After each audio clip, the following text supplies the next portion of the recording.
Ma si tratta praticamente di una pensilina di copertura al binario 1 che è collegata alla stazione, che presenta dal mio punto di vista dei seri problemi in quanto i pilastri che sono in ferro presentano delle gravi corrosioni, diciamo.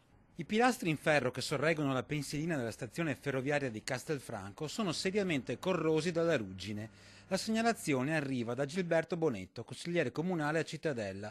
Nel corso di un viaggio in treno per Venezia, aspettando la coincidenza proprio nella stazione della città murata, il consigliere nota lo stato in cui versano le placche metalliche alla base e sulla sommità dei pilastri e lo documenta con delle foto. Mi è venuto spontaneo di fare delle foto e di segnalare, insomma, questa cosa. Poi di sicuro non sono certo io che posso dire se sia così grave o meno. Certo, per un cittadino che vede non è sicuramente una cosa che rasserena l'animo, ecco. Che ci sia o meno un rischio reale sulla tenuta della pensilina, quindi probabilmente no, sarà compito degli esperti accertarlo. Certo è che il degrado superficiale è ben visibile e di sicuro una mano di vernice non risulterebbe fuori luogo.